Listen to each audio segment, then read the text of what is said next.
एक नई सीरीज के एपिसोड की स्टार्टिंग में एक ही बात कहना चाहूंगा कि सब्सक्राइब कर दीजिए हमारे इस चैनल को और हमारा जो 100K का सपना है वो प्लीज पूरा करवा दीजिए। तो चलिए शुरू करते हैं। एपिसोड की स्टार्टिंग में हमें एक अजीब सी आत्मा को वहां से गुजरते हुए दिखाया जाता है। तभी एक अजीब तरह की येलो कलर की रोशनी उसकी तरफ बढ़ती है और उससे कहने लगती है कि मैंने कभी इस बारे में सोचा भी नहीं था कि एक ह्यूमन सोल जहाँ पर मौजूद होगी। लगता है ना ही तुम मरोगे ना ही मैं मरूंगी, हम दोनों की किस्मत शायद एक ही साथ जुड़ी हुई है। और तभी वो येलो कलर की चमकती हुई चीज उस सोल में घुस जाती है और उस सोल के असली ओनर की तभी आंखें खोलती हैं, जो कि काफी ज्यादा घबराया हुआ होता है और उसके पसीने छूटे हुए होते हैं। और जैसे ही वे अपनी आंखें खोलता है तो अपने सामने वो लड़की को देखता है और देखकर सरप्राइज हो जाता है। तभी लड़की उससे कहने लगती है कि आपको कांग्रेचुलेशन हो, सोल नंबर YY95180616। ये सुनने के बाद उसे कंफ्यूज हो रहा होता है कि यहाँ पर क्या चलने में लगा हुआ है और मेरे साथ ये सब हो क्या रहा है। और तभी हमें इसके बारे में बताया जाता है इस बंदे का नाम जिंग ये है और ये सिर्फ और सिर्फ अभी 20 साल का है और इस समय ये एक कॉलेज स्टूडेंट था। लेकिन तभी उसे होश आता है तो वो अपने आप को एक अजीब सी जगह पर पाता है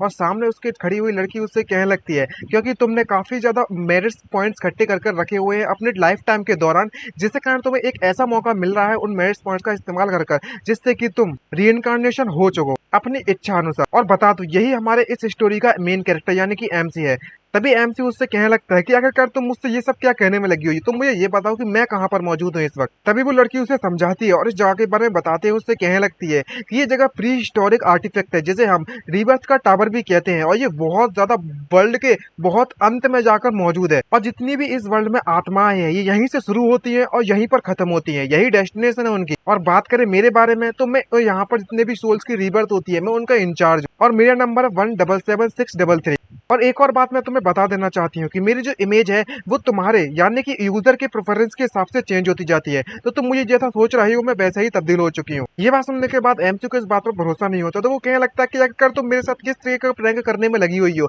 मुझे तो कुछ भी समझ नहीं आ रहा। जिस बात को साबित करने के लिए उसके सामने जो लड़की खड़ी होती है वो उसके पेट में एक जोरदार किक मारती है, जिसको देखकर हमारा एमसी काफी ज्यादा घबरा जाता है और डर के मारे चिल्लाने लगता है और क्या लगता है कि शिट मेरी कमर मेरी कमर। लेकिन उसकी कमर को तो वहां पर कुछ भी नहीं होता। और तभी वो लड़की उससे कहने लगती है क्या तुम्हारे जो डाउट्स हैं एक्सप्लेनेशन इतना काफी होगी मेरी तरफ से, क्योंकि अब तो तुम समझ ही गए होगे कि तुम एक नॉन एंटिटी सोल स्टेट में मौजूद हो यानी कि तुम फिजिकल फॉर्म में मौजूद नहीं हो। ये बात जानने के बाद हमारा एमसी काफी ज्यादा घबराने लगता है और कहने लगता है कि जरा एक मिनट रुको, मुझे पहले की बातें याद आने में लगी हुई है। जब मैं घर की तरफ जाने में लगा हुआ था तभी मैंने एक लड़की को पानी में डूबते हुए देखा था, इसलिए मैंने उसे बचाने के लिए उस पानी में कूद गया ताकि मैं उसे बचा सकूं। लेकिन वहां पर कूदने के बाद मुझे कुछ भी याद नहीं आ रहा है ठीक से। क्या तुम मुझे बता सकती हो क्या इसका मतलब ये हुआ कि मैं उसको बचाते बचाते मारा गया? तो फिर उस लड़की के बारे में क्या जिसे मैंने बचाया था, क्या वो जिंदा है? तभी वो लड़की वहां पर उसे एक पैनल दिखाती है और उससे कहने लगती है कि तुम्हारी मैरिड रिकॉर्ड्स को देखकर तो ऐसा लगता है कि तुमने उस लड़की को सक्सेसफुली बचा लिया है। और तभी हमें उसके काफी ज्यादा मेरिट पॉइंट्स भी दिखाए जाते हैं जो कि हर एक काम पे इसका मेरिट पॉइंट्स घटते हैं और प्लस होते हैं। और उस बच्ची को बचाने के लिए इसे 10,000 मेरिट पॉइंट्स मिले थे। और जब इसकी सारी की सारी जानकारियां खुलने लगती है उस लड़की के सामने तो वो काफी ज्यादा शर्मिंदा हो जाता है और तभी उस पैनल को वहां से काट कर फेंक कर और उससे कहने लगता है कि ये तो काफी ज्यादा अच्छी बात है कि कम से कम मैं बिना मतलब के तो नहीं मरा। और तभी उदास होती हुई कहने लगता है कि मेरे लिए बस एक ही बात बहुत ज्यादा बुरी लगी कि मेरे जो डैड मॉम अंकल और आंट है वो मेरे लिए काफी ज्यादा उदास होंगे और मैं हमेशा उन्हें टीज किया करता था यानी कि वैसे चिढ़ाया करता था कि तुम्हारी हेल्थ बिल्कुल भी अच्छी नहीं है, आखिरकार जो पैसा है सिर्फ वही तुम्हारी हेल्थ को ठीक नहीं रख सकता। लेकिन अब मेरे बारे में सोचो, मैं पूरी की पूरी फैमिली में सबसे ज्यादा हेल्थीएस्ट पर्सन हूँ लेकिन उन सबसे पहले मैं ही मरा। तभी वो लड़की एमसी के पास बढ़ती है और उससे कहने लगती है कि मैं तुम्हें इसके बारे में इंट्रोड्यूस करवाना चाहती हूँ, ये मेरिट लॉटरी मशीन है। ये बात सुनने के बाद एमसी उससे पूछने लगता है क्या तुम मैं अपने ख्यालों में खोया हुआ था और मैं सोचने में लगा हुआ था, क्या तुम मुझे इतना ही वक्त नहीं दे सकती हो कि मैं अपने लिए कुछ सोच सकूं? खैर वो सब छोड़ो। तभी सिस्टम यानी कि वो लड़की उसे इंट्रोड्यूस कराती है और उससे कहने लगती है कि अगर तुम इसे ड्रॉ करना चाहते हो तो तुम्हें कम से कम 8,888 मेरिट पॉइंट्स की तुम्हें जरूरत पड़ेगी और तुम्हारे पास इतने मेरिट पॉइंट्स मौजूद भी हैं। तुम्हें यहाँ पर एक बार लकी ड्रॉ करने का मौका मिलता है। अगर तुम्हें यहाँ पर तुम्हारी किस्मत अच्छी हुई तो तुम्हें रेयर रीबर्थ पैकेज भी मिल सकता है जिससे कि तुम्हें रिवाइव करना भी पॉसिबल है ऑन द स्पॉट, तुम जिंदा भी हो सकते हो। ये बात सुनने के बाद एमसी काफी खुश हो जाता है और भगवान से इस बात की प्रे करने लगता है कि ये भगवान प्लीज प्लीज प्लीज प्लीज मुझे वो वाला रिवॉर्ड दे देना जिससे कि मैं अपने वर्ल्ड में वापस से ऑन द स्पॉट जिंदा हो सकूं। और मैंने अपनी पूरी की पूरी लाइफ में कभी भी कोई भी लॉटरी नहीं जीती है, यहाँ तक कि गेम में भी मेरी किस्मत बहुत ज्यादा खराब थी। लेकिन प्लीज इस बार मेरा सारा का सारा लक एक साथ आ जाए तो ज्यादा बेटर रहेगा और प्लीज इस बार मुझे रिवाइव करने के लिए दे दीजिए मेरा रिवॉर्ड। और जैसे ही वो उस बटन को दबाता है तभी वहां पर एक अजीब तरह की एनर्जी निकलने लगती है जिसको देखकर वो काफी खुश होता है और कहने लगता है कि जिस तरीके से इसका मोमेंटम होने में लगा हुआ है मुझे लगता है कि कुछ अच्छा जरूर निकलेगा। और तभी लॉटरी जो मशीन होती है वो उसे नोटिफिकेशन देते हुए उससे कहती है कि होस्ट को कांग्रेचुलेशन हो, आपको कल्टीवेशन पैक मिला है। अब आप इस पैक का इस्तेमाल कर कर किसी भी रैंडम कल्टीवेशन स्टार पर आप दोबारा से जन्म ले सकते हो, वो भी अपनी फुल मेमोरीज के साथ। और ये जो कार्ड का इस्तेमाल करोगे तो मैं 100% सक्सेस रेट के साथ किसी भी बॉडी को तुम अपने कब्जे में ले सकते हो। ये बात सुनकर वो पूरी तरीके से कंफ्यूज हो जाता है। तभी वो लड़की डायरेक्टली उससे बोलने लगती है कि मैं तुम्हें उस वर्ल्ड में टेलीपोर्ट कर देती हूँ मिस्टर ठरकी कहीं के। ये बात सुनने के बाद एमसी को इस बात पर काफी ज्यादा बुरा लगता है और उससे कहने लगता है कि मुझे इस बारे में एक्सप्लेन तो करने दो, आखिरकार तुम इस ठरकी किस बंदे को कहने में लगी हुई हो। अगर तुम वाकई में ऐसे थॉट्स को नहीं सोचने चाहती हो कि तुम नहीं चाहती हो कि मैं कुछ ऐसा सोचूं, ठरकीपन सोचूं, तो ये तुम्हारे लिए बेटर नहीं रहेगा कि तुम इस तरीके की ड्रेस कर मेरे सामने खड़ी नहीं हो। और तुम्हें किसने कहा था कि मेरे टाइप में आकर तुम यहाँ पर खड़ी हो जाओ। तभी वो लड़की हमारे एमसी को बताती है और उससे कहने लगती है कि अगर तुम अपनी मेमोरी को हासिल करना चाहते हो तो तुम्हें सेल्फ एक्सप्लेनेटरी का इस्तेमाल करना पड़ेगा। और तुम्हें मैं इसका मतलब बता देती हूँ, तुम्हें जब उस वर्ल्ड में भेजा जाएगा तो तुम किसी की भी बॉडी को अपने कब्जे में कर सकते हो, वो भी 100%। और तुम्हारी सोल की फॉर्म में तुम उस वर्ल्ड में जाओगे और जिस बॉडी में जाओगे तुम उस बॉडी का आइडेंटिटी का इस्तेमाल कर वहां पर रिबॉर्न होने वाले हो। और इस पैकेज को बनाया गया है ताकि कोई बेवकूफों को इस्तेमाल करने के लिए ये पैकेज दिया जा सके। अगर तुम किसी बॉडी को अपने कब्जे में करना चाहते हो तो तुम्हें बस इतना कहना है कि टेक ओवर, और उस बॉडी के पास जाकर तुम्हें कूद जाना चाहिए और तुम बिना किसी परेशानी को उस बॉडी को लेने में कामयाब रहोगे। ये बात सुनने के बाद एमसी को इस बात पर थोड़ा डाउट होता है और पूछने लगता है कि इसका मतलब यूं नहीं हुआ कि उस बॉडी का जो असली ओनर है वो मर जाएगा। ये बात सुनने के बाद लड़की उससे कहने लगती है कि तुमने बिल्कुल सही कहा, तो इसलिए तुम उसी बंदे की बॉडी को अपने कब्जे में ले सकते हो जिसके मोरेट पॉइंट्स कम 0 से कम होंगे। ये बात सुनने के बाद वो काफी शॉक हो जाता है और उससे कहने लगता है कि इसका मतलब ये नहीं हुआ कि वो बंदा साफ साफ एक बहुत बुरा बंदा होगा। तभी वो लड़की उससे कहने लगती है कि अगर तुम्हें ये चीज बिल्कुल भी पसंद नहीं आई है तो तुम इस पैकेज पर गिव अप कर सकते हो। ये बात सुनकर एमसी उससे कहने लगता है कि मैं बस कहने में लगा हुआ हूँ, मेरे लिए तो ये काफी ज्यादा अच्छा हुआ कि मैं बुरे लोगों से छुटकारा पालूं। तो अगर मैं वाकई में किसी से पीछा छुड़ाना चाहता हूँ या फिर किसी बुरे बंदे को मारना चाहता हूँ तो मेरे लिए यही बेटर रहेगा किसी में ऐसे बंदे को पीछा छुड़ाऊं जो कि वाकई में इस काबिल हो। क्या तुम मेरे लिए चेक कर बता सकती हो कि आखिरकार सबसे लोएस्ट मेरिट पॉइंट्स किसके हैं इस वर्ल्ड में जिसमें मैं रीइंकारनेट हो सकता हूँ और मैं डायरेक्ट सीधे उसकी बॉडी को टेक ओवर कर लूंगा। ये बात सुनने के बाद वो लड़की उससे कहने लगती है कि जी हाँ मैं तुम्हें बता सकती हूँ, लेकिन तुम्हें इसके बारे में थोड़ा सोचना होगा ध्यान से। और एक और बात मैं तुम्हें बता देना चाहती हूँ कि कल्टीवेशन वर्ल्ड में सबसे ज्यादा कम लोग लोएस्ट मेरिट पॉइंट के बंदे लोग वही होते हैं जो कि एब्सोल्यूट डीमंस होते हैं, जिन्होंने कई सारे लोगों को मारा हो और उनके कई सारे दुश्मन भी हो। ये बात सुनने के बाद एमसी उससे कहने लगता है कि उन डीमंस के पास इतनी ज्यादा सेल्फ डिफेंस पावर तो मौजूद होगी कि वो अपने आप को बचा ही सके। मेरे लिए काफी बेटर लगा कि मैं उनकी बॉडी को टेक ओवर करने के बाद किसी जगह पर छुप के रहने में लगूं अपनी और जिंदगी काट लूं। ये बात सुनने के बाद वो लड़की उससे कहने लगती है कि अगर ऐसी बात है तो ठीक है, और वो बॉडी अगर तुम लेना चाहती हो तो वो तुम्हें खुद से करना होगा, मैं तुम्हें नेक्स्ट लोकेशन पर तुम्हारे टारगेट पर टेलीपोर्ट कर देती हूँ फटाफट से। ये बात सुनने के बाद एमसी उससे कहने लगता है कि जो कल्टीवेशन वर्ल्ड के जो लोग हैं वो पावरफुल नहीं होते हैं क्या? अगर मैं उस सोल फॉर्म में जाता हूँ तो वो मेरी सोल को देख नहीं पाएंगे क्या? दूसरी तरफ जो सिस्टम होता है वो एडिशनल एडिंग टेलीपोर्टेशन लोकेशन की रिस्ट्रिक्शन को ऐड कर देता है, जो 10 मीटर के रेडियस के अंदर जाना होगा लोएस्ट मेरिट पॉइंट के इस वर्ल्ड में, और सक्सेसफुली उसका ऐड हो जाता है। तभी वो लड़की उससे क्या लगता है कि तुम्हें चिंता करने की जरूरत नहीं है, क्योंकि जो टावर ऑफ रीबर्थ है वो तुम्हारे ऑरा को कंप्लीटली ब्लॉक कर देगा जब तक तुम किसी बॉडी को सक्सेसफुली टेक ओवर नहीं कर लेते हो। और मैं उम्मीद करती हूँ कि तुम्हारा रीबर्थ अच्छा जाए मिस्टर ठरकी कहीं के। और वहीं से टेलीपोर्ट होकर हमारा एमसी चला जाता है कल्टीवेशन वर्ल्ड में और गायब हो जाता है और कहने लगता है कि भाई तुम आखिरी पल तक मुझसे ठरकी कहोगी। और जब एमसी वहां से चला जाता है तभी उस लड़की के बगल में एक अजीब तरीके का पोर्टल खुलता है और उस पोर्टल में से एक अजीब तरीके का बंदा बाहर निकलता है और आकर उस लड़की से कहने लगता है कि नंबर 177633 आखिरकार जो सोल जहाँ पर थी जिसके लिए तुम रेस्पॉन्सिबल थी वो कहाँ पर है? तभी वो लड़की उससे कहने लगती है कि मैंने सक्सेसफुली उसे रीबर्थ दिलवा दिया है। क्यों? तुम मुझसे ये क्यों पूछ रहे हो? तभी वो अजीब तरह का दिखने वाला बंदा उससे कहने लगता है कि ये वाकई में बहुत अजीब वाली बात है, मैंने अभी अभी उसके बारे में ये पता किया है कि ये जो सोल है वो अभी अभी हमारे इस टावर में एंटर मारी है और इसके मरने का जो समय है वो कम से कम 3 साल पहले का है, जो कि वाकई में बहुत सरप्राइजिंग वाली बात है। अगर वो 3 साल पहले ही मर चुका है तो ये इतना लेट कैसे पहुंचा? ये बात सुनकर ये लड़की भी काफी ज्यादा शॉक हो जाती है और तभी हमारे एमसी की टेलीपोर्टेशन कंप्लीट हो जाती है, जहाँ पर सिस्टम उससे कहने लगता है कि प्लीज आधा घंटे के अंदर अंदर अपने पैकेज का इस्तेमाल कर लेना वरना ये एक्सपायर हो जाएगा। और हमारा एमसी फाइनली कल्टीवेशन वर्ल्ड में आने के बाद काफी ज्यादा अच्छा महसूस करने लगता है और कहने लगता है कि भाई साहब अब मेरी नई जर्नी चालू होने वाली है। और जैसे ही वो ह्यूमन वर्ल्ड में यानी कल्टीवेशन वर्ल्ड में आता है तभी सामने देखता है अपनी आंखें खोलकर कि एक लड़की उसकी तरफ बढ़ रही होती है किसी पर यहाँ पर अटैक करने के लिए, लेकिन जिसे नहीं पता कि किस पर अटैक कर रही है और पूरी तरीके से कंफ्यूज होता है और चिल्लाते हुए क्या लगता है कि प्लीज प्लीज उस लड़की ने सिस्टम ने मुझसे झूठ बोला था कि यहाँ पर मुझे कोई भी नहीं देख सकता, अगर नहीं देख सकता तो ये लड़की मुझ पर अभी से अटैक क्यों करने लगी? लेकिन जैसे ही लड़की हमारे एमसी पर अटैक करती है तो हमारा एमसी उस अटैक से बच जाता है, उसका अटैक पीछे की तरफ चला जाता है और क्या लगता है कि प्लीज मेरी जान बख्शी दीजिए हीरोइन। लेकिन जिस जगह पर उसने स्वॉर्ड घुसेड़ी होती है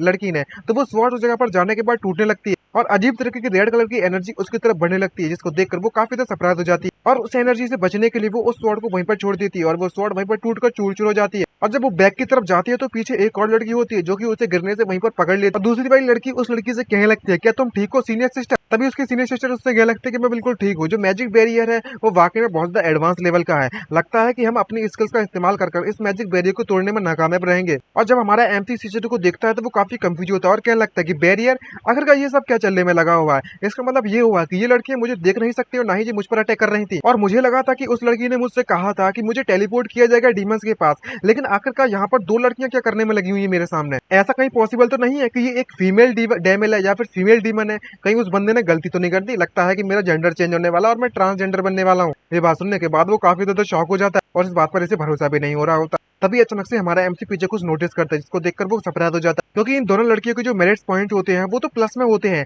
इस सीनियर सिस्टर के होते हैं 1086 और जूनियर सिस्टर के होते हैं 325 और उनको देखते हुए मन में सोचते हुए कहने लगता है कि इनके टॉप पर जो मेरिट्स पॉइंट्स मुझे दिखने में लगे हुए हैं वो तो पॉजिटिव है, इसका मतलब ये हुआ कि ये मेरे टारगेट नहीं है। जब ये इतना सोचने में लगा ही होता है तभी पीछे से किसी की हंसने की आवाज आती है जो कि कहने लगता है कि तुमने बिल्कुल सही कहा, तुम इस बैरियर को बिल्कुल भी नहीं तोड़ पाओगे जब तक तुम गोल्डन एक्सरी स्टेज पर नहीं पहुंच पाओगे, वो भी लेट स्टेज पर, पीक स्टेज पर। तभी जूनियर सिस्टर उसकी तरफ बढ़ती है और उसे सैल्यूट करते हुए उससे कहने लगती है कि हम आपको ग्रीट करते हैं एल्डर, हम लोग क्वीन सेट के मेंबर्स हैं, तो हम आपसे माफी मांगना चाहेंगे कि हम यहाँ पर आपके ट्रेनिंग ग्राउंड में इस तरीके से आ चुके हैं बिना बताए हुए। हम जानबूझ के नहीं आना चाहते थे, बस हमें इसके बारे में पता नहीं था। तभी पीछे से कोई कहने लगता है कि वाकई में ऐसी बात है क्या? मुझे स्पेशली जो ऋतुज लोग होते हैं, जो अच्छे लोग होते हैं, उनके सेक्ट के मेंबर्स वाकई में बहुत ज्यादा पसंद है। ये बात सुनने के बाद एमसी पूरी तरीके से कंफ्यूज होता है क्योंकि वो उस बैरियर को बिना किसी परेशानी क्रॉस कर सकता है और बैरियर को क्रॉस करने के बाद वो देखता है कि सामने एक बंदा खड़ा हुआ और वो उसी लड़की जूनियर सिस्टर से बात करते हुए कहने में लगा हुआ था। अच्छा ऐसी बात है क्या? यहाँ पर जूनियर सिस्टर एक बॉल में दिख रही होती है और कह रही होती है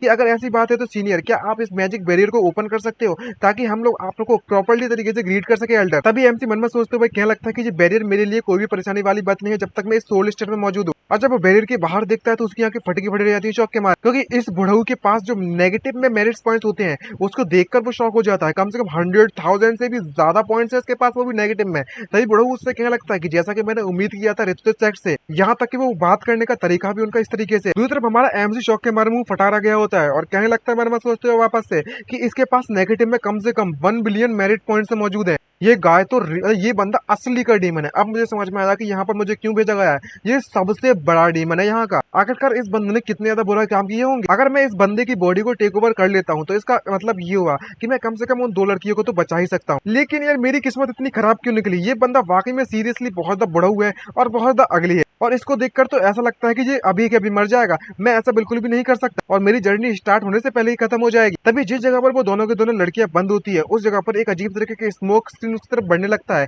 इसको देखकर वो दोनों ही सरप्राइज हो जाती हैं और ये इविल कल्टीवेटर उसे जलाने के लिए उससे कहने लगता है, उन सब दोनों को बताता है कि जो चीज मैंने तुम्हारे जगह पर छोड़ी हुई है वो एक पॉइजनस मिस्ट है और स्पेशल कॉप्स पॉइजन है जो कि मेरे द्वारा क्रिएट किया गया है। जैसे ही तो ये कॉप्स पॉइजन तुम्हारे टच करेगा तुम्हारी जो स्किन है वो धीरे धीरे करके पिघलना चालू हो जाएगी, तुम्हारे ऑर्गन धीरे धीरे करके पिघलना चालू हो जाएंगे और तुम्हें बहुत ज्यादा दर्द महसूस होगा और अंत में आकर तुम मेरे अनडेड बन जाओगे। जहां पर तुम मरने की भी इच्छा सोचोगे ना तब भी तुम नहीं मर पाओगे अपनी इच्छा से। ये बात सुनने के बाद उसकी जूनियर सिस्टर काफी तो शॉक हो जाती है और सीनियर सिस्टर चिल्लाती तो नहीं है लेकिन वो भी काफी घबराने लगती है। जहां पर वो बड़ो उसे बताने लगता है कि तुम्हारे उस सेंटर उस फॉर्मेशन की सेंटर में इस बैरियर के सेंटर में तुम्हें एक सर्कल जैसी चीज दिखने में लगी हुई होगी। अगर तुम वहां पर अपनी स्पिरिचुअल पावर को इंजेक्ट कर देते हो इसके अंदर तो जो कॉप्स पॉइजन है वो डेफिनेटली इस बैरियर से बाहर चला जाए। ये सुनने के बाद वो दोनों को दोनों सोचने लगती है लेकिन तभी वो बड़ो उसे बताने लगता है कि एक बात का ख्याल रखना। लेकिन जब बड़ो उससे पहले कुछ कहे उससे पहले जो सीनियर सिस्टर है वो उस फॉर्मेशन के सेंटर पर वहां पर अटैक करके उसे तोड़ने की कोशिश करने लगती है, जिसको देखकर उसकी जूनियर सिस्टर काफी सरप्राइज हो जाती है और उससे चिल्लाते हुए कहने लगती है कि सीनियर सिस्टर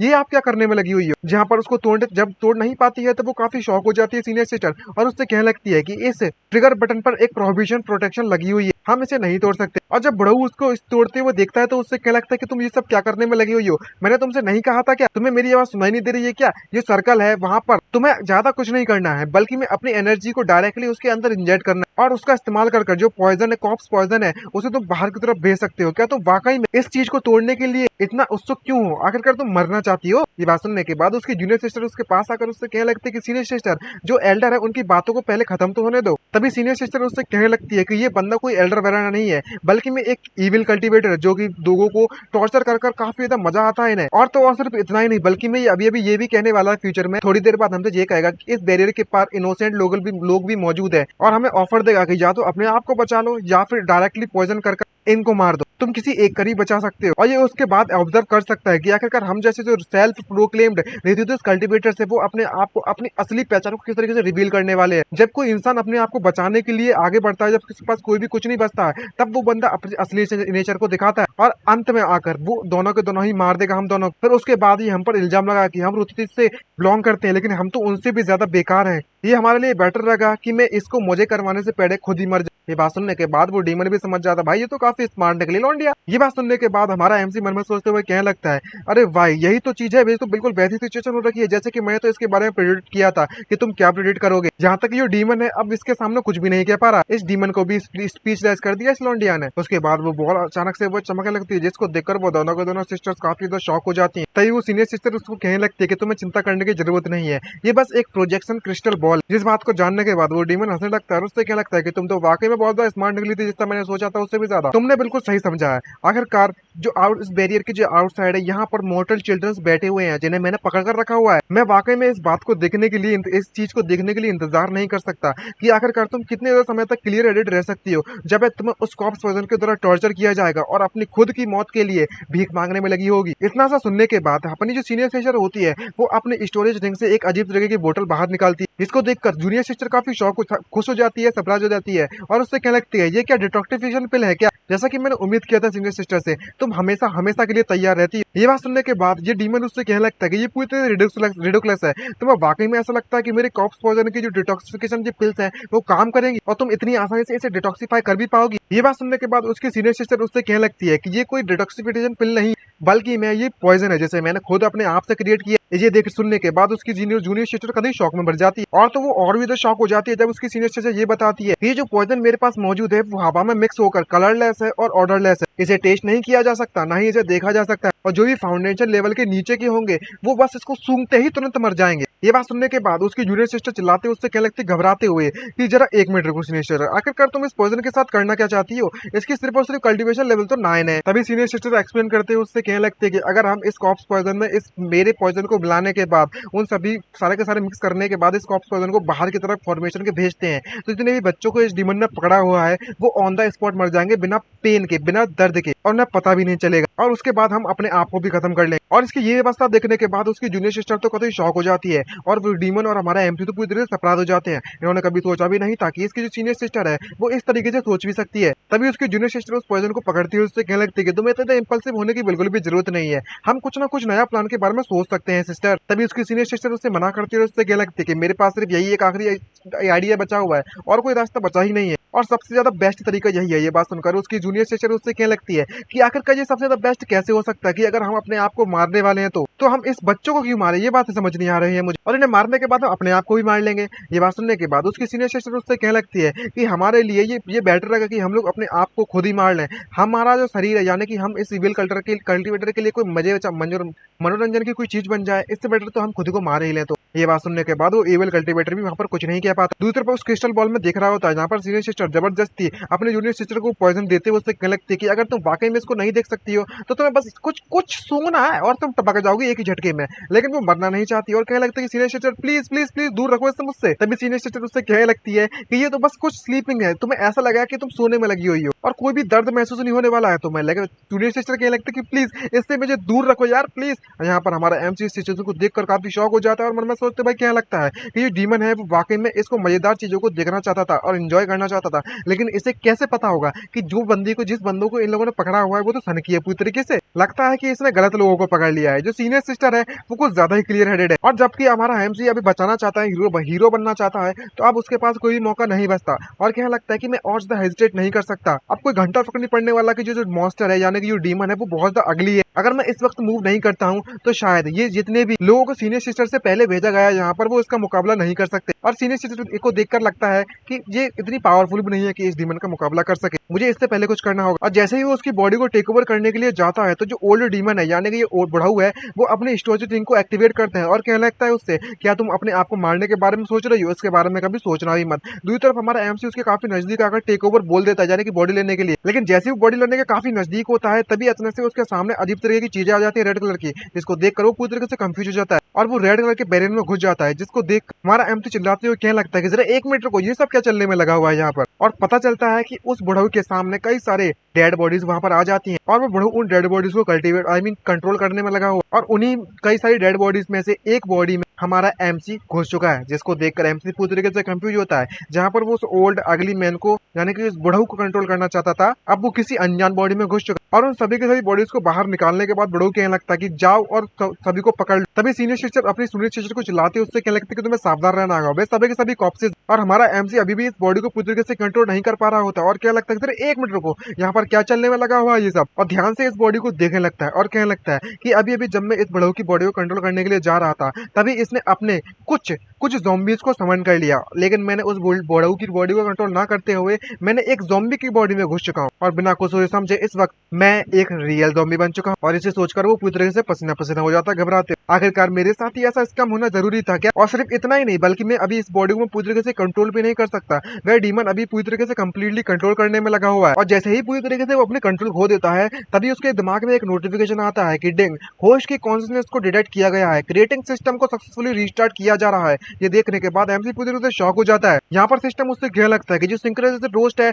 सिंक्रोनाइजेशन रेट है उस होस्ट की बॉडी की और सोल की, वो वाकई काफी ज्यादा लो है, इसलिए इसे रिकैलकुलेट किया जा रहा है और रिकैलिब्रेटिंग के साथ इसे स्टार्ट किया जा रहा है। इस बात को सुनने के बाद एमसी काफी शॉक होते हुए कहने लगता है मन में सोचते हुए कि ये सब क्या चलने में लगा हुआ है, जो पैकेज है उसने क्या ऐसा मुझसे कुछ भी नहीं कहा था कि इसके पास कोई सिस्टम वगैरह भी होगा? क्या ऐसा पॉसिबल हो सकता है कि जिस सिस्टम की मुझे आवाज आने में लगी हुई है वो सिस्टम इस ओरिजिनल बॉडी को बिलोंग करता है? ये बात सुनने के बाद हमारे व्यूअर्स के सभी होश उड़ जाते हैं। इसका मतलब जिस बॉडी को हमारे एमसी ने अपने कब्जे में लिया है उसके पास ऑलरेडी एक सिस्टम मौजूद था, तो आखिरकार ये मरा कैसे? और वो काफी शॉक होते हुए कहने लगता है कि मैंने एक ऐसे ज़ॉम्बी को कंट्रोल में ले लिया है जिसके पास ऐसा खुद का सिस्टम है। तभी सिस्टम उससे कहने लगता है कि रिकैलिब्रेशन कंप्लीटली चेक किया जा रहा है, सिंक्रोनाइजेशन रेट को बढ़ाया जा रहा है। दूसरी तरफ सीनियर सिस्टर के अटैक के कारण उसका मास्क पूरी तरह टूट जाता है। तभी चिल्लाते हुए कहने लगते हैं कि जिया बहन तुम्हें सावधान रहना हो, क्योंकि उसकी जूनियर सिस्टर के पीछे वो ज़ॉम्बी कॉप्स उसको अटैक करने के लिए पीछे से आ जाती है। जहां पर हमारे एमसी भी अपनी पूरी तरीके से बॉडी को कंट्रोल नहीं कर पाता है तो वो भी उसकी जूनियर सिस्टर की तरफ बढ़ने लगता है। दोनों को दोनों तरफ से वो फंस जाती है उसकी जूनियर सिस्टर। तभी सिस्टम उसे नोटिफिकेशन लगता है कि तुम्हारी करंट सिंक्रोनाइजेशन के बारे में बात करें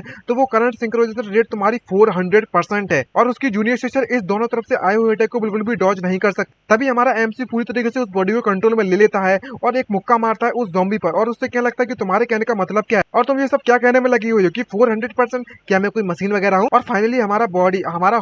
जो एमसी है वो इस बॉडी को पूरी तरीके से कंट्रोल करने में कामयाब रहता है। तो क्या लगता है कि फाइनली ये बॉडी मेरे पूरे कंट्रोल में आ चुकी है। और जब उसकी सीनियर सिस्टर उसको देखती है तो वो काफी शॉक हो जाती है और उससे क्या लगती है, क्या ये कॉप्स यानी कि ये डेड बॉडी भी बात करने में लगी हुई है? और इसने सिर्फ इतना ही नहीं बल्कि मैं अभी अभी इसने जियाओ बहन की जान भी बचाई है। और बुढ़ऊ इसको देखने के बाद पूरी तरह से शॉक हो जाता है और कहने लगता है घबराते हो, क्या ये सब क्या होने में लगा हुआ है? जो नंबर 4 है वो मेरे कंट्रोल से बाहर निकल चुका है और अपनी इच्छा अनुसार घूमने में लगा, मूव करने में लगा हुआ है। आखिरकार ये सब कैसे हुआ? अब जबकि इसे एक सरप्राइजिंग चीज पता चली है तो वो अपने नंबर 1 और नंबर 3 को उसको दोनों लड़कियों को टारगेट से बुला देता है और कहने लगता है कि जल्दी जाओ और नंबर 4 को अपना टारगेट बनाओ और उसे मेरे पास लेकर आओ। और तभी जितनी भी कॉप्स बॉडीज होती हैं वो अपने उस लड़कियों को यानी कि सीनियर सिस्टर जूनियर सिस्टर को छोड़ने के बाद हमारे एमसी की तरफ बढ़ने लगती है उसे पकड़ने के लिए। इसको देखने के बाद हमारा एमसी कहीं शॉक हो जाता है और उससे क्या लगता है कि आखिरकार तुम मेरी तरफ क्यों बढ़ने में लगे हो इस तरीके से? और जैसे ही इतना खतरा हमारे एमसी की तरफ बढ़ने में लगा हुआ होता है तभी सिस्टम नोटिफिकेशन दे लगता है कि तुमने अपनी कॉन्शियसनेस को रिवील कर दिया है इन डीमंस के सामने, इसलिए तुम्हें इसके बदले में 15 क्रिएशन पॉइंट्स दिए जा रहे हैं।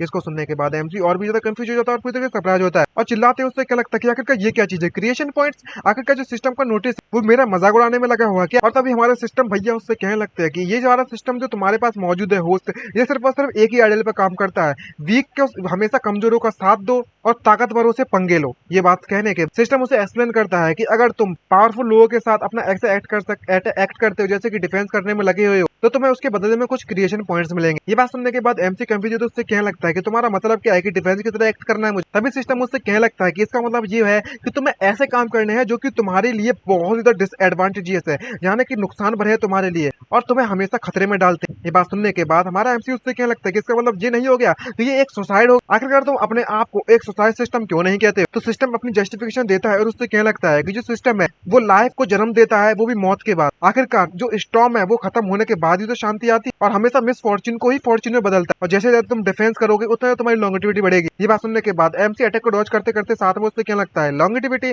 आखिरकार जो प्रीवियस होस्ट है तुम्हारा तो किस तरीके से मारा गया था और इस तरीके से इस डीमन के द्वारा रिफाइन कर लिया गया था कॉप्स के तौर पर। ये बात सुनने के बाद वो जो सिस्टम है वो सीटी बजाने लगता है और उसके जवाब नहीं देता। ये बात सुनने के बाद एमसी समझ जाता है और चिल्लाता है उससे क्या लगता है कि आखिरकार तुम यहाँ पर सीटिंग को बजाने में लगी हुई हो, जो मैंने तुमसे क्वेश्चन पूछा है तुम उसका जवाब दो। और इतने के बाद वो तीनों की जितनी भी बॉडीज होती है डेड बॉडीज वो हमारे एमसी पर चारों तरफ से अटैक कर उस पर पकड़ने के लिए भागने पड़ती है। और तभी एक पीछे से कॉप्स आकर उसे पकड़ने में कामयाब रहती है, जिसको देखकर सिस्टम नोटिफिकेशन देने लगता है कि डिंग तुम्हें डिस्ट्रैक्ट होने के कारण, सिस्टम से बात करने के कारण फाइट करते समय तुम्हें क्रिएशन पॉइंट दिए जा रहे हैं 11। जिसको देखकर एमसी को काफी गुस्सा आ जाती है और चिल्लाते हैं उसे क्या लगता है तुम कमीने सिस्टम कहीं के, तुम मुझे मरवाना चाहते हो। और तभी एक बंदा जैसे ही वो उस पर अटैक करने वाला होता है तो हमारी सीनियर सिस्टर सामने आती है और अपनी थंडर स्वॉर्ड टेक्निक का इस्तेमाल कर जो जॉम्बी हमारे एमसी को पकड़ने वाला होता है, मारने वाला होता है, वो उसके हाथों में अपनी स्वॉर्ड को पेल देती है और बिजली का झटका देती है जोर से। और जितनी भी रस्सियां होती है जिससे वो बंधा हुआ होता है मैजिक रस्सियों से, उसे वो अपने छुरे से काट देती है जूनियर सिस्टर। तभी हमारा एमसी उसका धन्यवाद देने लगता है ताकि क्योंकि वो फ्री हो चुका। और उसके बाद वहां पर एक धमाका होता है और बड़ाऊ सारी की सारी सिस्टर से देख रहा होता है और वो काफी सरप्राइज होता है। अंदर से बाजार रही होती है कि शिट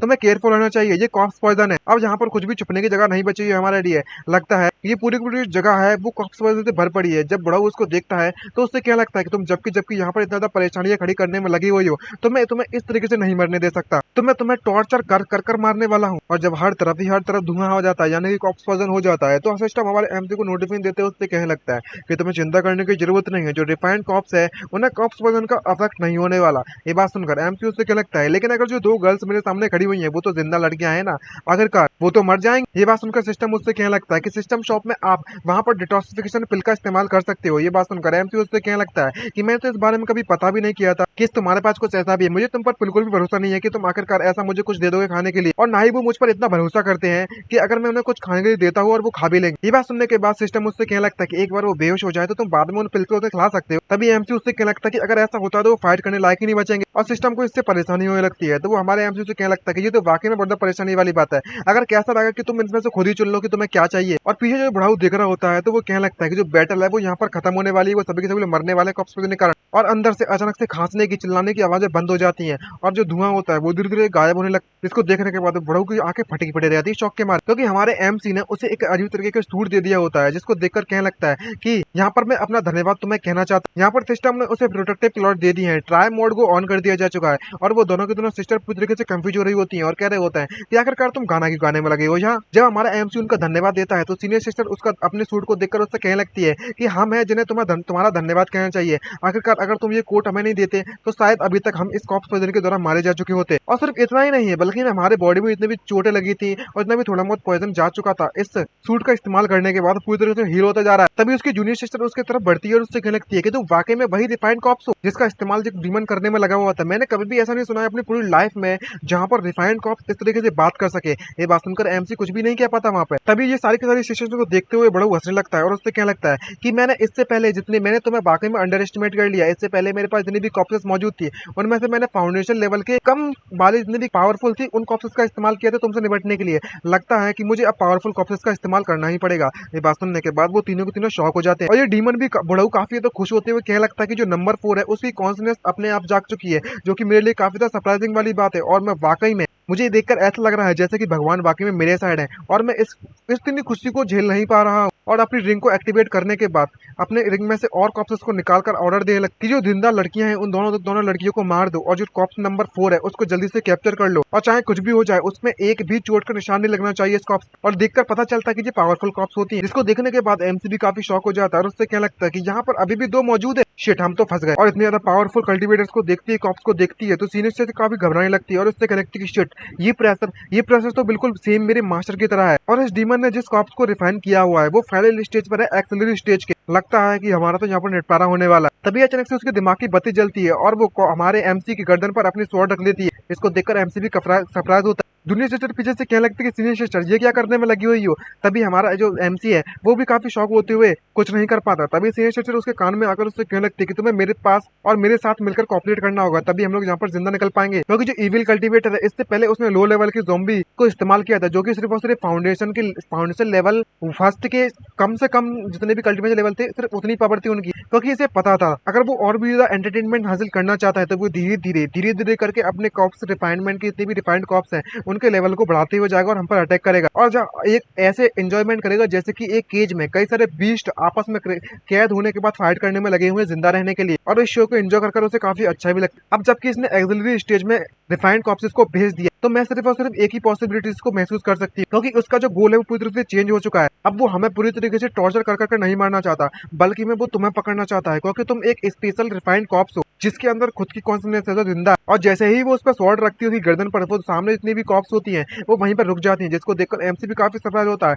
और कहने लगता है, मन में सोचते हो वाओ ये मानना पड़ेगा ये दोनों दोनों ज़ॉम्बीज हैं वो वाकई में वहां से हिलना रुक चुके हैं। तभी हमारा एमसी सीनियर सिस्टर से क्या लगता है कि सीनियर सिस्टर तुम तो वाकई में बहुत ज्यादा अमेजिंग, मानना पड़ेगा, लगता है कि तुम्हारा जो सोचा तुमने वो वाकई में सही था। ये बात सुनने के बाद सीनियर सिस्टर उससे कहने लगते कि आखिरकार तुम अपनी सीनियर सिस्टर किसे कहने में लगी हुई हो। और जब इनकी बातें चली रही होती है तभी सिस्टम बीच में कूदता है और हमारे एमसी को वार्निंग देते हुए इससे कहने लगता है कि तुम्हें 6 पॉइंट्स मिल चुके हैं क्रिएशन पॉइंट के, तो क्योंकि तुमने अपनी सीनियर सिस्टर के चेस्ट को जानने की समझ गए ना, चेस्ट को छू रखा। ये बात सुनने के बाद एमसी काफी शौक होते हैं, उससे क्या लगता है कि आखिरकार तुम किससे कहने में लगे हो कि मैंने पर्पस ली यानी कि जानबूझकर इसके चेस्ट को छुआ है। ये बस एक एक्सीडेंट था भाई, एक एक्सीडेंट। अगर तुमने इसे मेंशन भी नहीं किया होता तो शायद मुझे पता भी नहीं चलता इस बारे में कि मैंने कभी इसकी चेस्ट को भी छुआ था। और तभी इस सिचुएशन को देखने के बाद बड़ा हंसने लगता है और उससे क्या लगता है अब वाकई में मैं तुम्हारे साथ और भी देर तक नहीं खेलना चाहता था। और वो नंबर 4 के बारे में बताता है कि जो नंबर 4 का फाउंडेशन लेवल की कल्टीवेशन है वो उससे कमजोर है और मेरे पास इसके जैसे अनगिनत कॉप्स मौजूद, अगर तुम वाकई में इसे मारना चाहती हो तो जाओ मार। ये बात सुनने के बाद वो तीनों ही सरप्राइज हो जाते और तभी उसके बाद सीनियर सिस्टर अपनी जो स्वॉर्ड होती है वो उसकी गर्दन में घुसेड़ना चालू करने लगती है, क्योंकि वो समझ चुकी होती है कि ये बंदा कुछ नहीं बस फ्लक मार रहा है, मतलब वैसे ही झूठ बोलने में लगा हुआ है। जैसे ही वो स्वॉर्ड रखती है उसकी गर्दन पर और जोर से तो वो चिल्लाने लगता है और उससे क्या लगता है कि तुम वहीं रुक जाओ। अब जबकि इसके पास कोई भी मौका नहीं बचता तो वो बड़ऊ मान जाता है और क्या लगता है कि डैम ठीक है मैं तुम्हें जाने देने के लिए तैयार हूँ, तुम्हें बस नंबर 4 को यहीं पर छोड़कर जाना है। तभी सीनियर सिस्टर उससे कहने लगती है कि तुम्हें इस बैरियर को सबसे पहले ओपन करना होगा और तभी बड़ऊ उस बैरियर को ओपन कर देता है और वो बड़ऊ उसके सामने प्रकट हो जाता है, जिसको देखकर वो तीनों सरप्राइज होते हैं। जहाँ पर वो बड़ऊ उससे कहने लगता है कि ठीक है अब तो तुम खुश हो ना, अब तुम उसे छोड़कर यहाँ से जा सकती है। तभी हमारा एमसी अपनी सीनियर सिस्टर से कहने लगता है कि सीनियर सिस्टर मैं एक इस बात को लेकर पूरा श्योर कि तुम अभी भी इस डीमन पर पूरी तरीके से भरोसा नहीं करती और तुम यहाँ पर रुकना चाहती हो ताकि तुम इस बंदे को यहाँ पर रोक सको ताकि सब लोग वहाँ पर जिंदा बचकर निकल सके। तभी सीनियर सिस्टर उससे कहने लगते है कि तुम्हें चिंता करने की बिल्कुल भी जरूरत नहीं है, मैं तुम्हारे साथ जाऊंगा चाहे कुछ भी हो जाए, मैं इविल कल्टीवेटर के हाथों में तुम्हें पढ़ने नहीं दे सकती। ये बात सुनने के बाद एमसी काफी सरप्राइज होती है, उससे कहने लगता है कि आखिरकार ये कैसा दिमाग है तुम्हारा, तुम हमेशा दूसरों के साथ मरना क्यों चाहती हो, खुद तो मरोगी साथ में दूसरों को लेकर भी मरोगी। ये बात सुनने के बाद सीनियर सिस्टर उससे कहने लगती है इसका मतलब ये हुआ कि तुम यहाँ पर मरने से बेटर इस बंदे का एक्सपेरिमेंटल सब्जेक्ट बनना चाहते हो। ये बात सुनने के बाद हमारा एमसी उसकी स्वॉर्ड को अपने हाथों से पकड़ता है और उससे कहने लगता है कि ऐसा कुछ नहीं है, ऐसा कुछ भी नहीं होने वाला और ना ही मेरा ऐसा कुछ मतलब था, मैं बस इतना कहना चाहता हूँ कि इस पास से यानी कि इस प्लॉट जो होने में लगा हुआ सिचुएशन में इससे काफी ज्यादा फैमिलियर हूँ, तो तुम्हें इस चीज को लेकर बिल्कुल भी लीड लेने की जरूरत नहीं है, यानी तुम्हें यहाँ पर लीडर बनने की जरूरत नहीं। और वो उस स्वॉर्ड को अपने हाथों में होल्ड कर लेता, जिसे देखने के बाद वो बड़ू पूरी तरह से शॉक हो जाता है और समझ नहीं आ रहा था कि क्या चल रहा है यहाँ पे। तभी हमारा एमसी उस बड़ू को डराते धमकाते उससे कहने लगता है हे ओल्ड मैन अब तुम मेरी बात ध्यान सुनो, मैं चाहता हूँ कि इन बच्चों को और इन सीनियर सिस्टर जूनियर सिस्टर दोनों को यहाँ से निकलने दो, वो भी जिंदा। अगर तुम ऐसा नहीं करते हो तो मैं अपने आप को यहीं पर मार लूँ। ये बात सुनने के बाद सिस्टम को नोटिफिकेशन देता है और कहने लगता है कि तुम्हें 205 क्रिएटर पॉइंट मिल चुके हैं अपने आप की डेथ का डिक्लेरेशन करने के लिए। ये बात सुनने के बाद एमसी मन में सोचते हुए कहने लगता है कि तुम यहाँ पर मेरा दिमाग खराब करना बंद कर सिस्टम, आखिरकार मैं अपने आप को क्यों मारने वाला हूँ जब मैं जिंदा रह सकता हूँ। तुम्हें पता है, मुझे ये बताओ पहले कि तुम्हारे पास कोई भी ऐसे टूल मौजूद है जो कि टेलीपोर्ट होने के लिए काम आता हो या फिर कुछ ऐसा। ये बात सुनने के बाद वो सिस्टम उसकी और फ्री लेता है और हमारे एमसी से कहने लगता है कि अब जो सिस्टम है वो होस्ट की मदद करना चाहता है और जो चैलेंज उसने दिया है उसे कंप्लीट करवाना चाहता है और हेड ऑन फाइट करवाना चाहता है। इसके लिए जो सिस्टम है इस वक्त कोई भी एस्केप टूल तुम्हें प्रोवाइड नहीं कर पाएगा जिससे कि तुम क्रिएशन पॉइंट्स को अर्न कर सको। ये बात सुनने के बाद हमारा एमसी का चेहरा कहीं सूख जाता है और वो गुस्से में उससे कहने लगता है अब मुझे समझ में आया कि आखिरकार जो इस बॉडी का असली ओनर था और प्रीवियस होस्ट था वो कैसे मारा गया और क्यों मारा गया। तभी दूसरी तरफ जो बड़ा हुआ है वो अपनी उंगलियों को बंद कर लेता है, मतलब मोड़ लेता है और उससे क्या लगता है कि ठीक है मैं तुम्हारी बात को एग्री करता हूँ और तुम उन दोनों को मैं छोड़ने के लिए तैयार हूँ और तुम यहीं पर रहोगे। लेकिन तभी हमारा एमसी उस सीनियर सिस्टर से कहने लगता है कि सीनियर सिस्टर अब तुम यहाँ पर जा सकते हो, यहाँ मैं वैसे भी तो यहाँ पर मरने वाला था लेकिन इस वक्त मेरे लिए यही बेटर रहेगा कि एक मतलब सभी लोगों से मरने से बेटर है कि सिर्फ और सिर्फ एक बंदा मरे। कोई फर्क नहीं पड़ने वाला कि आखिरकार तुम इस जगह को इस सिचुएशन को किस तरीके से देखते हो, लेकिन जो सिचुएशन तुम्हारे लिए बिल्कुल भी बेस्ट नहीं है और मैंने जो सॉल्यूशन निकाला है यही सॉल्यूशन सबसे ज्यादा बढ़िया है। और इतना कहने के बाद मन में सोचते हुए कहने लगता है कि इस बार मैंने यहाँ पर 5 लोगों को जिंदा बचाया है। मैं उम्मीद करता हूँ कि मेरे पास इतने इनफ लॉटरी के लिए पॉइंट्स खड़े हो जाएंगे जिससे कि मैं रिवर्स द्वारा ले सकूं। ये बात सुनने के बाद उसकी सीनियर सिस्टर उससे कहने लगती है कि तुम्हारी आखिरी मरने की कोई इच्छा है क्या। तभी हमारा एमसी उसे बताता है और उससे कहने लगता है कि मैं इस पूरी की पूरी दुनिया में ट्रेवल करना चाहता हूँ और बहुत ज्यादा अमीर बिलियनियर बनना चाहता हूँ, ट्रिलियनर बनना चाहता हूँ और इस कल्टीवेशन वर्ल्ड का बहुत ज्यादा टेस्टी खाना खाना चाहता हूँ और बहुत ज्यादा किस्मत वाला लक्की डॉग बनना चाहता हूँ। अपनी किस्मत में अपनी इस लाइफ में एक वाइफ ढूंढना चाहता हूँ, बिल्कुल अपनी सीनियर सिस्टर जैसे, और उसके बाद अपनी वाइफ से कुछ बच्चे यानी कि बच्चों के नाम तक सोच रखे हैं इस बंदे ने। और इतना सा कहने के बाद उसकी सीनियर सिस्टर अपने जूनियर सिस्टर को वहां से उठाने के बाद फटाक से उड़ जाती है और कहने लगती है कि तुम्हें चिंता करने की जरूरत नहीं है, मैं तुम्हारा बदला जरूर लूंगी। और हमारा एमसी वहां पर अकेला रह जाता है जहां पर सीनियर सिस्टर उन छोटे छोटे बच्चों को जहां पर उस डीमन में पकड़ा होता है उस केज को अपने मैजिक से उठाकर वहां पर लेकर भग जाते हैं। और इस सिचुएशन को देखते हुए बड़ाऊ कहने लगता है ये तो काफी इंटरेस्टिंग है, कितना ज्यादा इंटरेस्टिंग कॉप से तुम, मैंने वाकई में तुम्हें रिफाइन कर लिया है और तुमने अपनी कॉन्फिडेंस को डेवलप कर लिया है, वो भी अपनी इच्छा, यहाँ तक कि तुम अपने आप को सेक्रीफाइस करना चाहते हो वो भी दूसरों के लिए। जब ये डीमन ऐसा कुछ कहने में लगा हुआ होता है तभी जो सीनियर सिस्टर पीछे मुड़कर ऐसा देखती है तो वो काफी सरप्राइज हो जाती है और उनको जाते हुए वो बड़ू काफी खुश होते हुए कहने लगता है कि जो रास्ता तुमने सुना हुआ है वो बिल्कुल भी सही नहीं था, तुमने ऐसे लोगों को बचाया हुआ है जो कि सिर्फ अपने बारे में सोचते हुए, क्या तुम्हारे लिए सही है ये चीज। अभी हमारा एमसी उससे क्या लगता है कि हे ओल्ड मैन, तुम्हें इतना जल्दबाजी करने की बिल्कुल भी जरूरत नहीं है,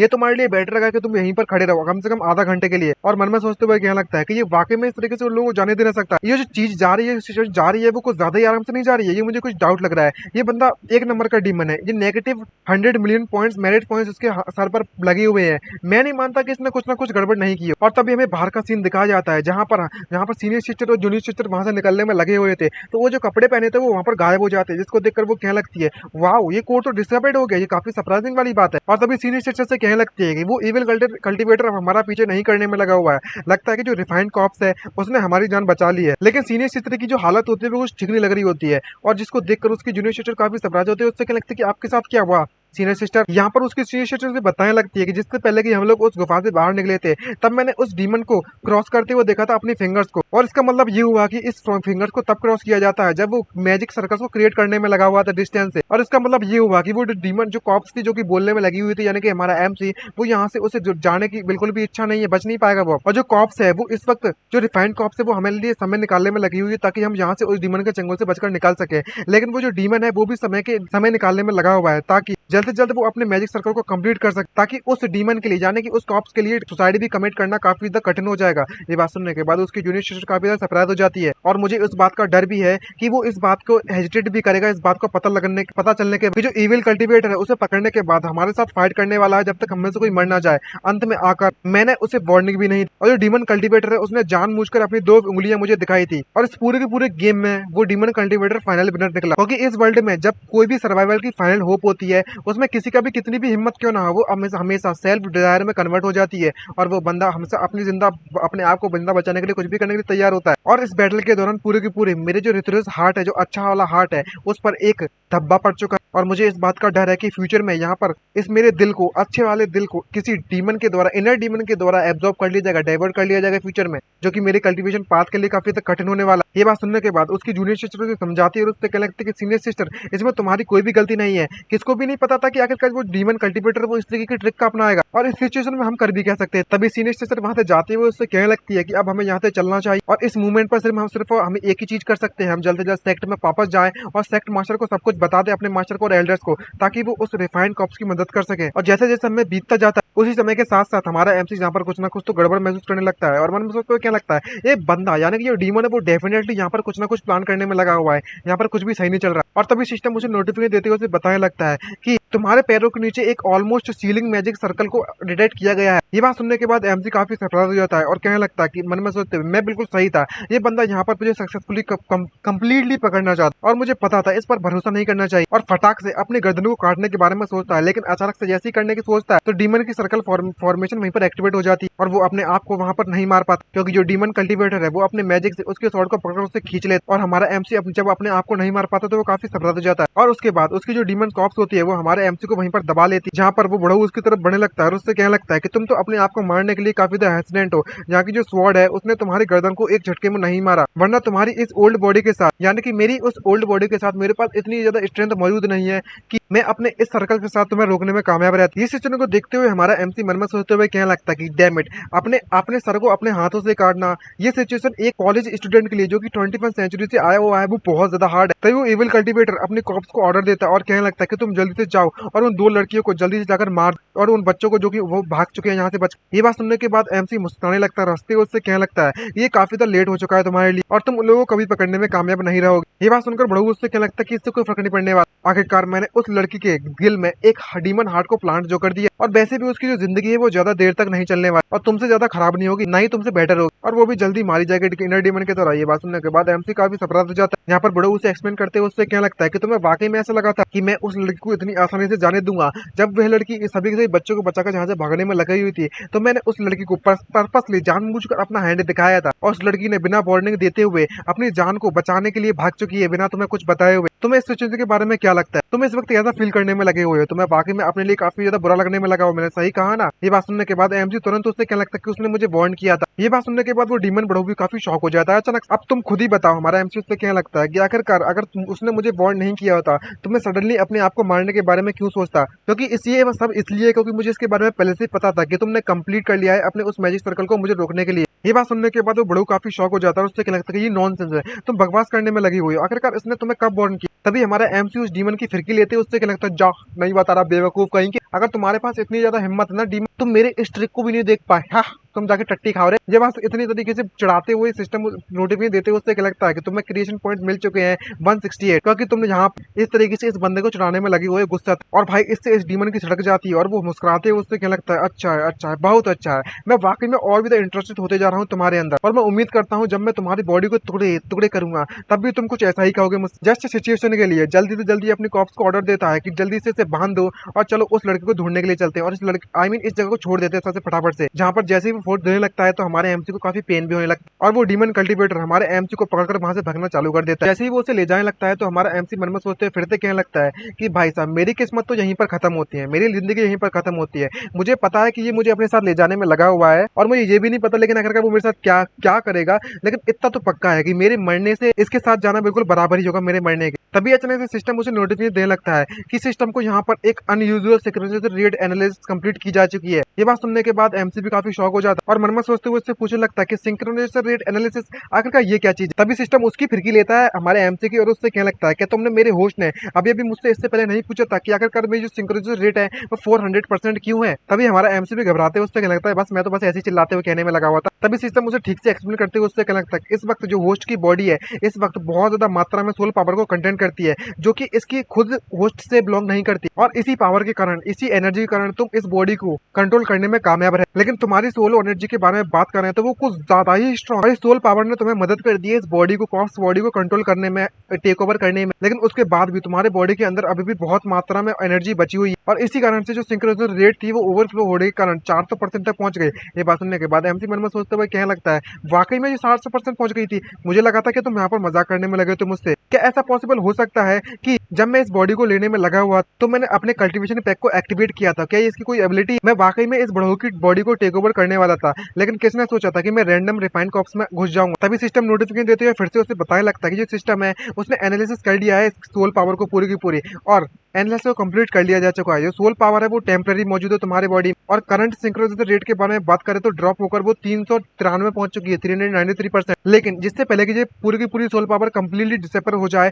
वो सिस्टम के पूरे कंट्रोल में है। ये बात सुनने के बाद एमसी काफी सरप्राइज हो जाता है और मन में सोचते हुए उससे कहने लगता है कि आखिरकार तुम्हारे कहने का मतलब क्या है कि आखिरकार मैं इसे कंट्रोल कर सकता हूँ। तभी सिस्टम उससे कहने लगता है कि मेरे कहने का मतलब है कि अगर तुम्हारे पास जितनी भी सोल पावर मौजूद है तुम डिस्ट्रीब्यूट कर देते हो एक्स्ट्रा सोल पावर को दूसरे बॉडी के अंदर में तो तुम उसे कंट्रोल कर सकते हो बिना किसी परेशानी के। ये बात सुनकर एमसी भी काफी शॉक हो जाता है और कहने लगता है कि इतना स्ट्रॉन्ग है, अगर ऐसी बात है तो उसमें से कुछ सोल पावर को डीमन को दे। लेकिन तभी हमारा सिस्टम उसकी फिरते फिरकी लेता है और उससे कहने लगता है क्योंकि तुमने एक रिफाइंड कॉप्स को टेक ओवर किया है उसकी बॉडी को, इसलिए तुम्हारी जो सिंक्रोनाइजेशन रेट है सिर्फ और सिर्फ रिफाइंड कॉप्स के डिस्ट्रीब्यूट किया जा सकती है सिमिलर स्ट्रक्चर से जैसे तुम्हारा है। ये बात सुनकर हमारा एमसी मन में सोचते हुए कहने लगता है कि सिर्फ और सिर्फ रिफाइंड कॉप्स को कंट्रोल कर सकता हूँ, तो इसका मतलब ये नहीं हुआ कि जो मुझे पकड़ा हुआ है रिफाइंड कॉप्स उसे मैं पकड़ता हूँ तो ये पूरी की पूरी तरीके से उस डीमन के खिलाफ बिल्कुल भी फाइट नहीं करने लायक बचेगा। मुझे कुछ ना कुछ तो सोचना होगा। क्या यहाँ पर कोई ऐसा तरीका है जिससे कि मैं इस डिमोनिक कल्टीवेशन के लेवल का पता लगा सकूं? तो सिस्टम उससे कहने लगता है कि तुम्हें बस ऐसा करना है, अपने स्कैन अपने दिमाग के अंदर, और उसके बाद 5 क्रिएशन पॉइंट का इस्तेमाल कर तुम्हारे सामने उसकी सारी की सारी डिटेल्स मौजूद हो जाएंगी। तभी हमारा एमसी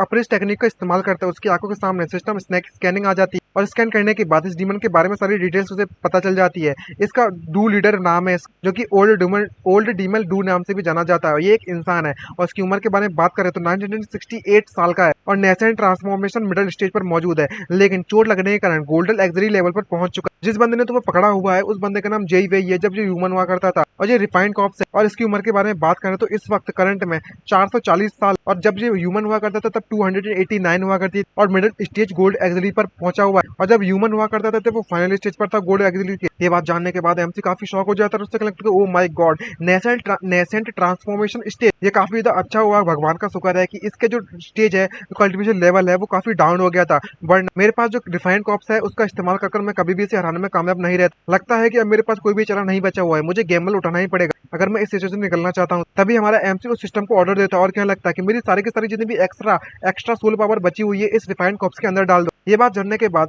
सिस्टम काफी शॉक हो जाता है और हमारे एमसी से कहने लगता है कि इस रिफाइंड कॉप्स को कंट्रोल करने के लिए तो मैं सिर्फ और सिर्फ 6% की जरूरत पड़ेगी। लेकिन हमारा एमसी सिस्टम की सलाह नहीं मानता और कहने लगता है जैसा मैं तुमसे कह रहा हूँ वैसा करो, मेरे पास खुद के प्लान्स मौजूद है। तभी वो सिस्टम उसके ऑर्डर को एग्जीक्यूट करता है और क्या लगता है कि डिस्ट्रीब्यूशन कंप्लीट किया जा चुका है। और तभी पीछे से अजीत की आवाज आने लगती है, आखिरकार तुम मेरे साथ ऐसा क्यों करने में लगी हुई हो? जिसको देखकर वो डीमन काफी ज्यादा शॉक हो जाता है और पीछे मुड़कर देखने लगता है, क्योंकि उस डीमन कॉप्स के साथ अजीब चीजें होने लगी होती हैं, जिसको देखकर वो डीमन कॉप्स को समझ नहीं आ रहा तो क्या करे। और तभी वो दोनों के दोनों आसमान से गिरने लगते, लेकिन तभी वो डीमन उन दोनों को गिरने से वहीं पर बचा लेता और बचाने के बाद जमीन पर उतारकर उन्हीं तरफ बढ़ने लगता और पूरी तरीके से कंफ्यूज होती है। वो क्या लगता है कि यहाँ पर क्या चलने में लगा हुआ है। जो कॉप्स कंट्रोल की सील है नंबर 3 की, वो भी टूटी जा चुकी है। आखिरकार ये कैसे हुआ? और एमसी से क्या लगता है कि आखिरकार तुमने इस कॉप्स के साथ क्या किया? तभी हमारा एमसी खड़ा होता है और चिल्लाते हुए उससे क्या लगता है, आखिरकार इस टकले से मेरा क्या लेने देना है? इस टकले ने मुझे ऑलमोस्ट जमीन पर गिरा दिया होता है, मतलब मैं यहाँ पर मरने वाला था। यही चीज तो मैं तुमसे पूछने वाला था कि आखिरकार इसके साथ क्या हुआ है। अगर तुम नहीं जानते हो कि ये डिफेक्टिव पीस है तो इसका इस्तेमाल मत किया करो। लेकिन उस बड़ऊ को काफी तो गुस्सा आने लगती है और वो बड़ऊ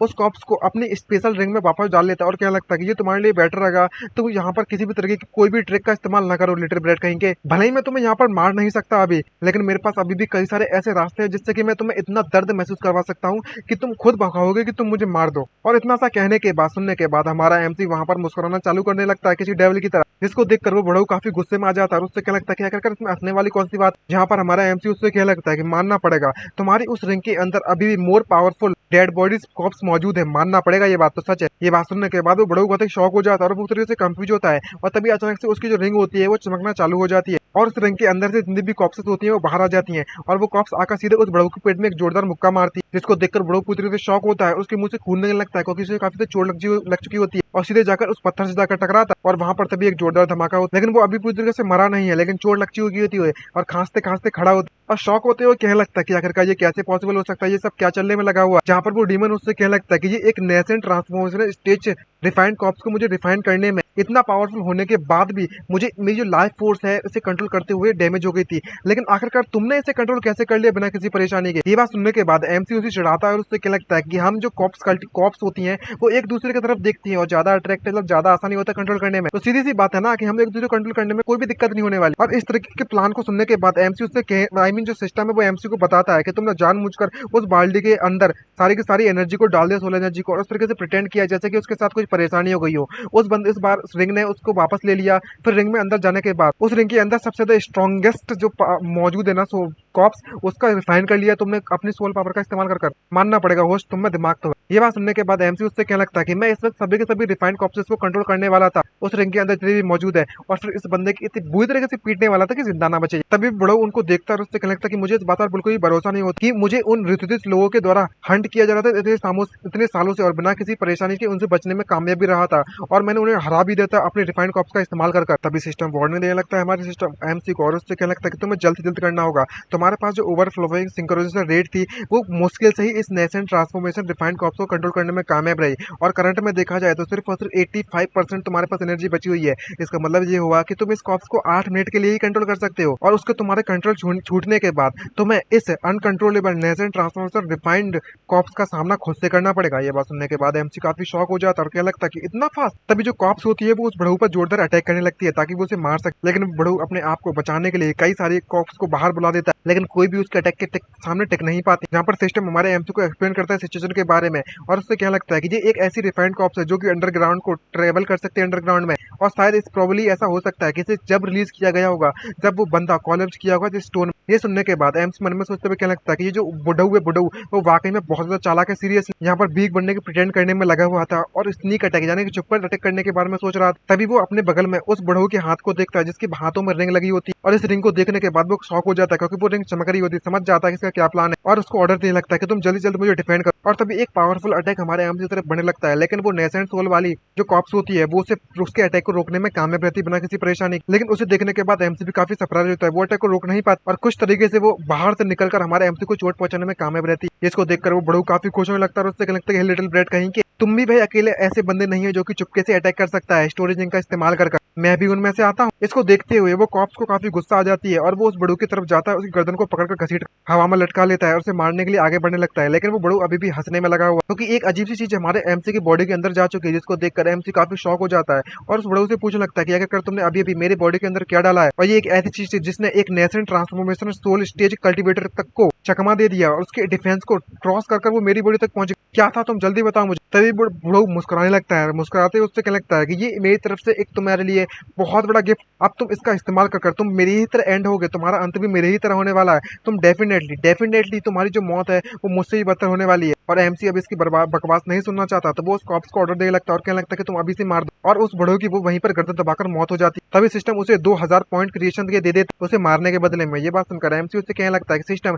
आखिरकार तुम मुझे बता सकते हो कि इस बंदे ने आखिरकार मेरे बॉडी के अंदर क्या इंजेक्ट किया है। ये बात सुनकर सिस्टम उसे एनालाइज कर उससे कहने लगता है कि ये एक ऐसा ट्रेजर है जिसे हम लोग ब्लड सेक्रीफाइस डार्क बीड कहते हैं और ये जो बीड है वो कुछ एक ऐसी चीज से बना हुआ है काफी द डार्क और काफी द इविल, और इसका इस्तेमाल करने के बाद कोई भी तुम्हें मार नहीं पाएगा, तुम्हारी बॉडी इंडिस्ट्रक्टेबल बन जाएगी और अगर तुम्हें कोई भी तुम्हारी बॉडी को तबाह भी कर देता है तुम रिवाइव होने में कामयाब रहोगे और वो भी काफी द तेजी। और तुम्हारी करंट रिफाइंड कॉप्स बॉडी को देखते हुए लगता है होस्ट जब तक तुम्हारी जो बॉडी है वो बिल्कुल धूल में न तब्दील हो जाए तुम बिना किसी परेशानी के रिवाइव होने में कामयाब रहोगे और अपने ओरिजिनल स्टेट में रिस्टोर हो जाओ। ये बात सुनने के बाद एमसी पूरी तरीके से सरप्राइज हो जाता है और कहने लगता है कि व्हाट, ये क्या चीज है, आखिरकार ये जो बड़ा हुआ है इतना ज्यादा खतरनाक ट्रेजर मुझे क्यों देना चाहेगा, आखिरकार इस ट्रेजर का इस्तेमाल ये अपने लिए क्यों नहीं कर सकता। ये बात सुनने के बाद एमसी वो जो सिस्टम एमसी को बताने लगता है कि भले ही वो एक इविल कल्टीवेटर था लेकिन वो अभी भी एक ह्यूमन बंदा था, वो इस चीज का इस्तेमाल नहीं कर सकता। अगर वो इस चीज का इस्तेमाल रिफाइंड कॉप्स पर करता है तो ये काफी ज्यादा वेस्टेबल चीज हो जाएगी। और इसने बुढ़ऊ ने अभी अभी ये मेंशन किया था, बताया था कि इस बंदे को काफी सालों से हंट किया जा रहा है काफी लोगों के द्वारा और शायद मैं ये अंदाजा लगा सकता हूँ कि ये सारा का सारा इसलिए हो रहा है क्योंकि इस बंदे के पास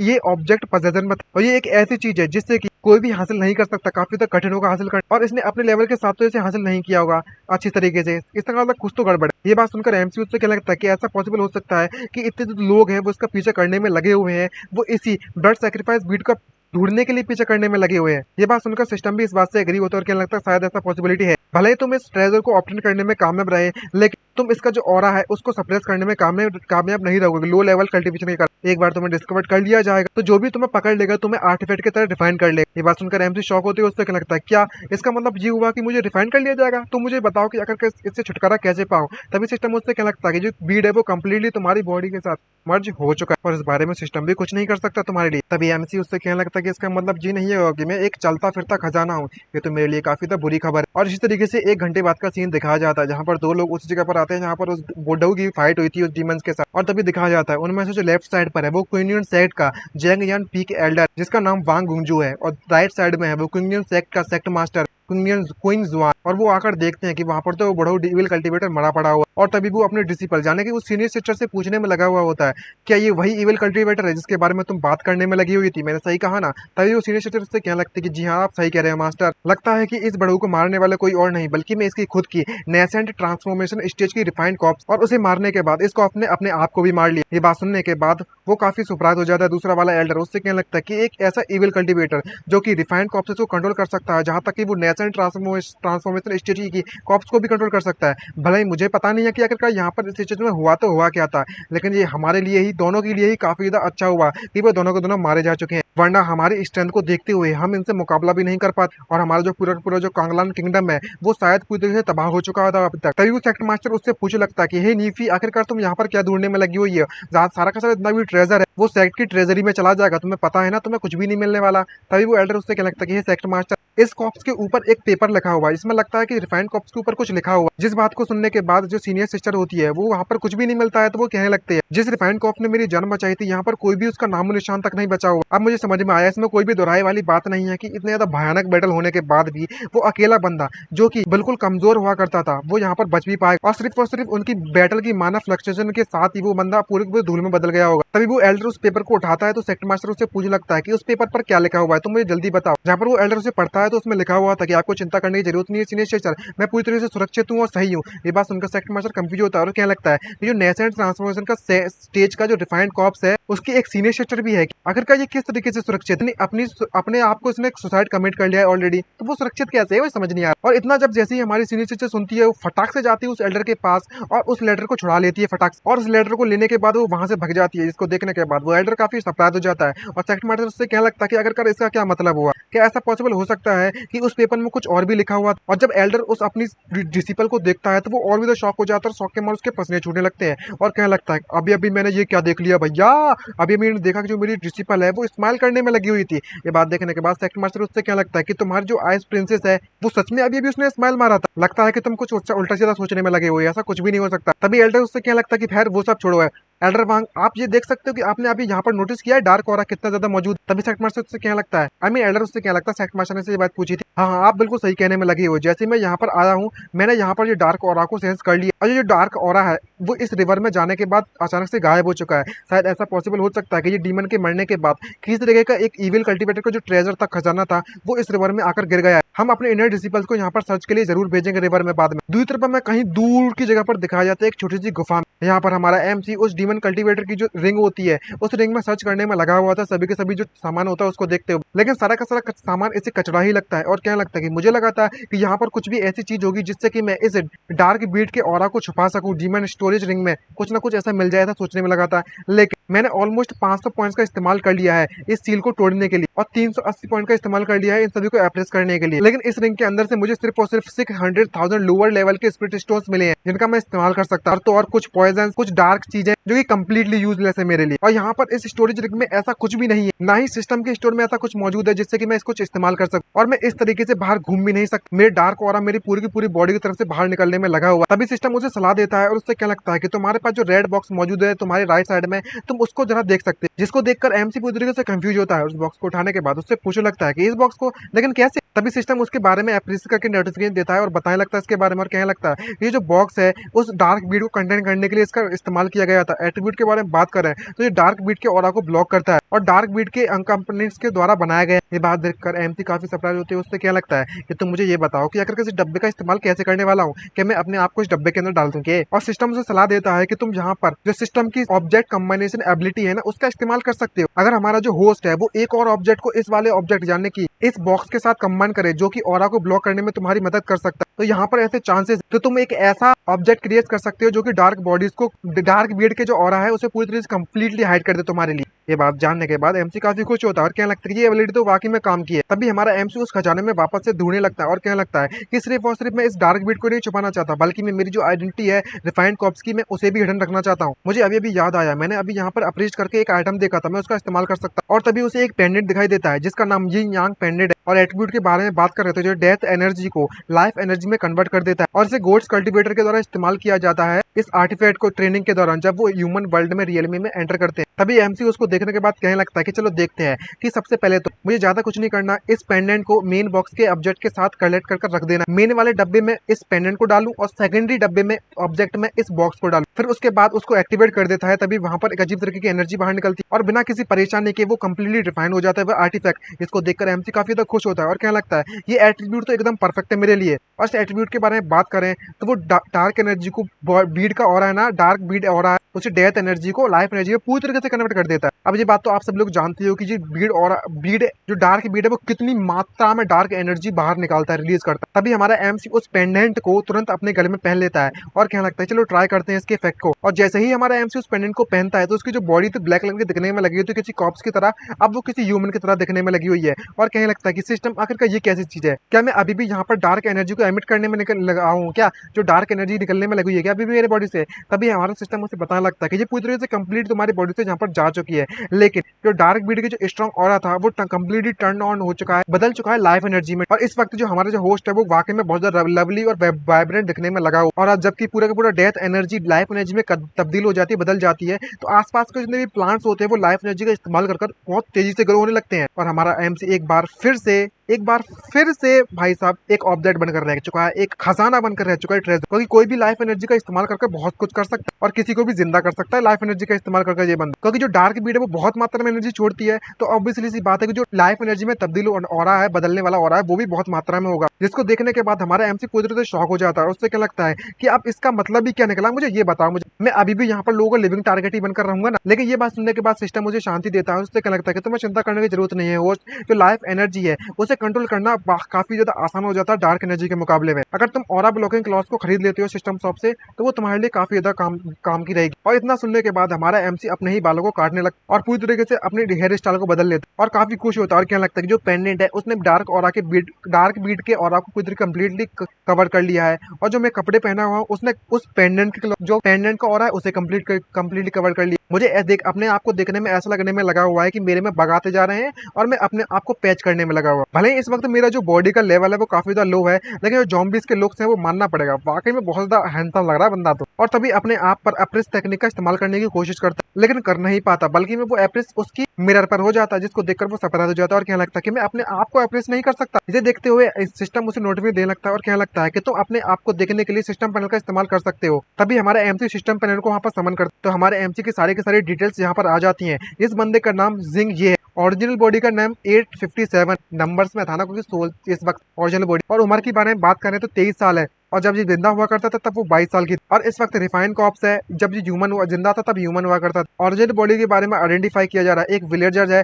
और एक एस्ट्रोनॉट है। जब ये बात हमारे एमजी को पता चलती है तो वो काफी शॉक हो जाता है और कहने लगता है कि आखिर इसका क्या मतलब हुआ कि एक प्रीवियस एस्ट्रोनॉट है, कि ये जो वर्ल्ड है वो एक कल्टिवेशन वर्ल्ड नहीं है। सिस्टम तुम इसके बारे में पहले मुझे एक्सप्लेन कर। ये बात सुनने के बाद सिस्टम मुझसे कहने लगता है कि मैं इसके बारे में बिल्कुल भी एक्सप्लेन नहीं कर सकता, क्योंकि जो मेरे प्रीवियस होस्ट था और मैं उसे काफी ज्यादा डैमेज का सामना करना पड़ा था, जिससे कि मेरी मेमोरीज भी जा चुकी है। ये बात सुनकर एमसी भी काफी शॉक हो जाता है। अब गाइस यहाँ पर एस्ट्रोनॉट लिखा हुआ है, विलेजर लिखा हुआ है, तो गाइस यहाँ पर मेरी थ्योरी तो ये बनती है कि इसका जो प्रीवियस होस्ट है वो भी दूसरी दुनिया से आया है, लेकिन वो उस वक्त एस्ट्रोनॉट था। अब समझ गए ना मैं क्या कहना चाहता हूँ। ये बस मेरी थ्योरी है, भविष्य में पता चलेगा, फ्यूचर में पता चलेगा कि अगर है ऐसा बात या फिर नहीं है। बस ऐसा मैं बता रहा हूँ, आपको क्या लगता है? आपको अगर ऐसा लगता है तो कमेंट करके जरूर बताना। तभी हमारा एमसी अपने होस्ट की बॉडी के बारे में थोड़ी जानकारी प्रोवाइड करवाता है और क्या लगता है कि जो प्रीवियस होस्ट था उसकी आंखें एक छोटे से विलेज में खुली थी और वो उस वक्त विलेज लीडर के हाउस में घर में मौजूद था और पूरी की पूरी बॉडी को चोट लगी हुई और उसे कुछ भी उस वक्त याद नहीं। और विलेज लीडर के अकॉर्डिंग जो विलेज लीडर की डॉटर थी उसने उसे अनकॉन्शियस यानी कि बेहोश हालत में फॉरेस्ट में पाया था, जंगल में। और मुझे अपने बारे में याद करूँ तो मुझे सिर्फ इतना ही पता है कि मैं बस एक क्रिएशन सिस्टम हूँ